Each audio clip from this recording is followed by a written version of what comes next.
কল্পনা করুন আপনি মাউন্ট এভারেস্টের চূড়ায় দাঁড়িয়ে আছেন। বাতাস পাতলা, ঝড় একটা চিৎকার, আর পৃথিবী আপনার নিচে। এখন সেই পাহাড়টাকে উল্টে দিন, প্রশান্ত মহাসাগরে ডুবিয়ে দিন। চূড়া তলায় পৌঁছায় না, এর ওপরে আরো 1 মাইল বরফ ঠান্ডা চাপযুক্ত জল। এটাই চ্যালেঞ্জার দ্বীপ। এমন একটি জায়গা যেখানে সূর্য 3 মিলিয়ন বছর ধরে অপরিচিত। এমন একটি জায়গা যেখানে পুরো সমুদ্রের ভার আপনার বুড়ো আঙুলের উপর একটি আফ্রিকান হাতির সমান শক্তিতে আপনাকে চূর্ণ করার চেষ্টা করছে। 1960 সালে 2 মানুষ একটি ইস্পাতের গোলকের ভেতরে বসে সেই চাপের নিচে ধাতু গোঙানোর শব্দ শুনছিলেন। তারা একটি ফাটলের শব্দ শুনলেন, অতলে প্রতিধ্বনিত একটি বন্দুকের গুলির মতো। তারা 7 মাইল নিচে ছিলেন। হাল ভেঙে গেলে তারা শুধু মারা যেত না, 1 মিলিসেকেন্ডের ভগ্নাংশে তারা অস্তিত্বহীন হয়ে যেত। কেন কেউ সেখানে যেত? পৃথিবীর এমন একটি জায়গায় কি লুকিয়ে আছে যা কখনো আমাদের জন্য তৈরি হয়নি? রহস্য বুঝতে হলে আমাদের সেই সময়ে ফিরে যেতে হবে যখন গভীর সমুদ্রকে একটি মিথ মনে করা হতো। সাল 1872। ভিক্টোরিয়ান বিশ্ব সম্প্রসারণে মগ্ন। আমরা মহাদেশ মানচিত্র করেছি, টেলিগ্রাফ কেবল দিয়ে সমুদ্র সেতু বন্ধন করেছি, কিন্তু ঢেউয়ের নিচে বিজ্ঞানীরা বিশ্বাস করতেন অ্যাজোইক হাইপোথিসিসে, এই ধারণায় যে একটি নির্দিষ্ট গভীরতার পরে জীবন অসম্ভব। তারা ভাবতেন সমুদ্রের তল ছিল নিথর জলের একটি নীরব মরুভূমির কবরস্থান। তখন এলো HMS চ্যালেঞ্জার। এটি কোনো যুদ্ধ জাহাজ ছিল না, এটি ছিল একটি ভাসমান গবেষণাগার। 4 বছর ধরে সে 70,000 মাইল পাড়ি দিল, নীলের মধ্যে ভারযুক্ত দড়ি নামিয়ে। এটি ছিল ক্লান্তিকর, এটি ছিল পরিশ্রম সাধ্য, কিন্তু পশ্চিম প্রশান্ত মহাসাগরে গুয়াম দ্বীপের কাছে দড়ি শুধু যেতেই থাকলো এবং যেতে থাকলো।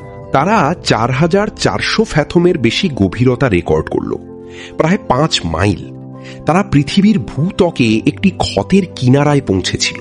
তারা তখনও জানত না, কিন্তু তারা মারিয়ানা ট্রেঞ্চ আবিষ্কার করেছিল। 1500 মাইল দীর্ঘ একটি অর্ধচন্দ্রাকার গিরিখাত, যা গ্রহের অন্য যে কোনো বৈশিষ্ট্যের চেয়ে পৃথিবীর গভীরে ডুবে যায়। কিন্তু চ্যালেঞ্জারের দলটি সংখ্যার চেয়ে আরও বেশি ভুতুড়ে কিছু নিয়ে ফিরে এসেছিল।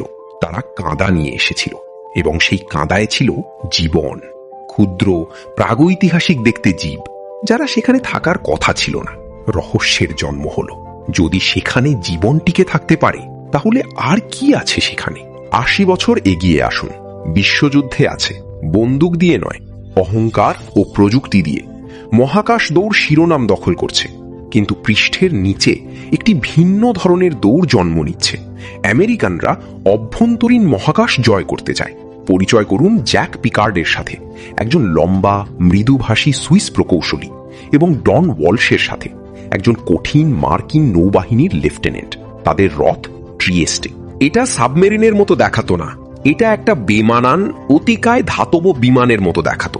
এটি ছিল একটি ব্যাথিস্কাফ, একটি বিশাল গ্যাসোলিন ভরা ট্যাঙ্কের সাথে যুক্ত একটি ভারী ইস্পাতের গোলক। গ্যাসোলিন কারণ এটি চাপে সংকুচিত হয় না। 23 জানুয়ারি 1960। আবহাওয়া ভয়ঙ্কর, ঢেউ ট্রিয়েস্টের দিকে আছড়ে পড়ছে। বেশিরভাগ মানুষ এটা বাতিল করে দিত, কিন্তু পিকার্ড এবং ওয়ালশ জানতেন যে ইতিহাস শান্ত সমুদ্রের জন্য অপেক্ষা করে না। তারা গোলকের ভিতরে উঠলেন, হ্যাচ বোল্ট করা হলো। তারা নামতে শুরু করার সাথে সাথে আলো কেবল ম্লান হয়নি, এটি মরে গেল। 1000 ফুটে সূর্যের শেষ লাল রশ্মি অদৃশ্য হয়ে গেল।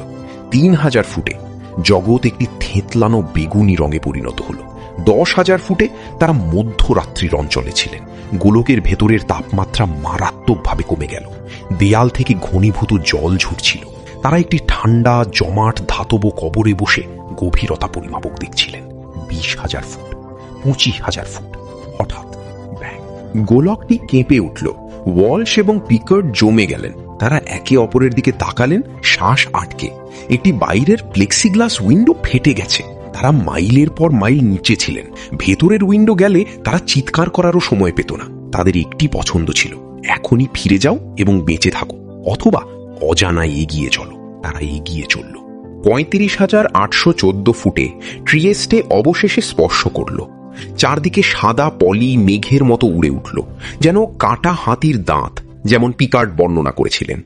তারা করে ফেলেছিলেন, তারা মারিয়ানা ট্রেঞ্চের তলায় ছিলেন।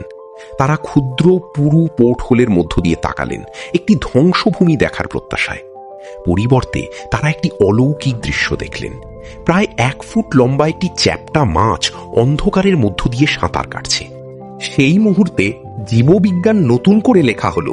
ট্রেঞ্চে জীবন কেবল টিকে থাকেনি, এটি বিকশিত হয়েছিল এমন একটি জায়গায় যেখানে চাপ ছিল প্রতি বর্গ ইঞ্চিতে 8 টন। একটি সূক্ষ্ম মাছ অনায়াসে সাঁতার কাটছিল। এটি ছিল প্রকৃতির সীমা সম্পর্কে বিজ্ঞান যা ভাবত তার সবকিছুর বিরুদ্ধে এক প্রচণ্ড আঘাত। তারা মাত্র 20 মিনিট থাকলেন। দীর্ঘতর থাকা সম্ভব ছিল না। ঠান্ডা তাদের হাড়েই প্রবেশ করছিল এবং উইন্ডোর ফাটল ছিল একটি টিকটিক করা টাইম বোম। তারা বীর হিসেবে পৃষ্ঠে ফিরে এলেন, কিন্তু বিশ্ব দ্রুত ভুলে গেল। আমরা তারার দিকে চোখ ফেরালাম। চাঁদে অবতরণ 9 বছর পরে ঘটল। পরবর্তী 52 বছরে আমাদের নিজেদের গ্রহের গভীরতম বিন্দু পরিদর্শনকারীদের চেয়ে বেশি মানুষ চন্দ্রপৃষ্ঠে হাঁটল। মারিয়ানা ট্রেঞ্চ একটি ভূত হয়ে গেল, কিংবদন্তির একটি স্থান, অন্ধকারে ছেড়ে দেওয়া। ট্রেঞ্চ 2012 সাল পর্যন্ত নীরব রইল। অসম্ভব এর প্রতি আবিষ্ট একজন মানুষকে ফিরে যেতে হলো, জেমস ক্যামেরন, টাইটানিক এবং অ্যাভাটারের পরিচালক। কিন্তু এটা কোনো চলচ্চিত্রের সেট ছিল না। ক্যামেরন 7 বছর গোপনে ডিপ সি চ্যালেঞ্জার নামক একটি উলম্ব টর্পেডো তৈরি করলেন। এটি ট্রিয়েস্টে ছিল না, এটি ছিল বিশেষ সিনথেটিক ফোম দিয়ে তৈরি একটি হাইটেক সুই। ঝুঁকি আরও বেশি ছিল, প্রযুক্তি এগিয়েছিল, কিন্তু সমুদ্রের পদার্থবিজ্ঞান পরিবর্তন হয়নি। সমুদ্র একটি ক্ষমাহীন ঈশ্বর। এটি ক্ষুদ্রতম ভুলের জন্য অপেক্ষা করে। একটি ত্রুটিপূর্ণ সিল, হালের একটি মাইক্রোস্কোপিক ফাটল এবং চাপ 1 সেকেন্ডেরও কম সময়ে সাবটি আগুনের গোলা ও চূর্ণিত ধাতুতে পরিণত করত। ক্যামেরন একা নেমে গেলেন। তিনি যে ফুটেজ নিয়ে এলেন তা ছিল ভুতুড়ে। এটি তার চলচ্চিত্রের সমৃদ্ধ এলিয়েন জগৎ ছিল না, এটি ছিল কঠিন, চন্দ্রের মতো বিরান। তিনি মানবজাতি থেকে সম্পূর্ণ বিচ্ছিন্নতার অনুভূতি বর্ণনা করেছিলেন। তিনি দেখেছিলেন অ্যামফিপড, চিংড়ির মতো প্রাণী যারা ওপর থেকে পড়া ডুবে যাওয়া জাহাজের কাঠ এবং তিমির মৃতদেহ খেতে বিবর্তিত হয়েছিল। কিন্তু তিনি আরও ধ্বংসাত্মক কিছু খুঁজে পেলেন। এমনকি এখানেও 7 মাইল নিচে আমাদের গ্রহের সবচেয়ে প্রত্যন্ত ফাটলে প্লাস্টিক ছিল। একটি ক্যান্ডির মোড়ক, একটি প্লাস্টিকের ব্যাগ স্রোতে ভাসছে। মানবতার পদচিহ্ন আমাদের পুরোপুরি বোঝার আগেই অতলে পৌঁছে গেছে। তাহলে কেন আমরা ফিরে যেতে থাকি? কেন পৃথিবীর ভূত্বকে একটি অন্ধকার গর্ত পরিদর্শনে বিলিয়ন ব্যয় করি? কারণ মারিয়ানা ট্রেঞ্চ শুধু একটি গভীর গর্ত নয়, এটি একটি সময় মেশিন। ট্রেঞ্চ একটি সাবডাকশন জোন, এমন একটি জায়গা যেখানে প্রশান্ত মহাসাগরীয় টেকটনিক প্লেট ফিলিপিন প্লেট দ্বারা গ্রাস করা হচ্ছে। এটি পৃথিবীর রিসাইক্লিং কেন্দ্র। এটি আমাদের গ্রহের কার্বন চক্র নিয়ন্ত্রণ করে। এটি জীবন কিভাবে প্রথমে শুরু হয়েছিল তার রহস্য ধারণ করে। কিছু বিজ্ঞানী বিশ্বাস করেন যে পৃথিবীতে জীবন একটি আলোকিত পুকুরে নয়, বরং গভীরের হাইড্রোথার্মাল ভেন্টে শুরু হয়েছিল। অন্ধকার রাসায়নিক সমৃদ্ধ জলে, যেখানে পৃথিবীর অভ্যন্তরীণ তাপ হিমায়িত সমুদ্রের সাথে মিলিত হয়। ট্রেঞ্চ বোঝা মানে আমাদের উৎপত্তির গল্প বোঝা। আমরা একটি নীল মার্বেলে বাস করি, কিন্তু আমরা কেবল পৃষ্ঠটাই জানি। আমরা আমাদের নিজেদের সমুদ্রের তলার চেয়ে বেশি নির্ভুলতায় মঙ্গল গ্রহের পৃষ্ঠ মানচিত্র করেছি। মারিয়ানা ট্রেঞ্চ আমাদের নিজেদের তুচ্ছতার একটি স্মারক হিসেবে দাঁড়িয়ে আছে।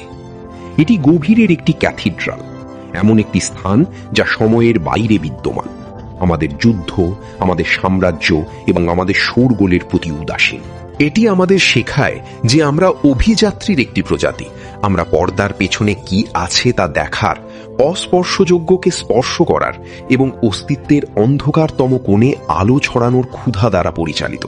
তারার দিকে তাকানোর সাথে সাথে আমাদের নিচের দিকেও তাকাতে হবে, কারণ মহাবিশ্বের সবচেয়ে বড় রহস্য হয়তো আলোকবর্ষ দূরে নেই, এটি হয়তো আমাদের পায়ের নিচেই অন্ধকারে অপেক্ষায়।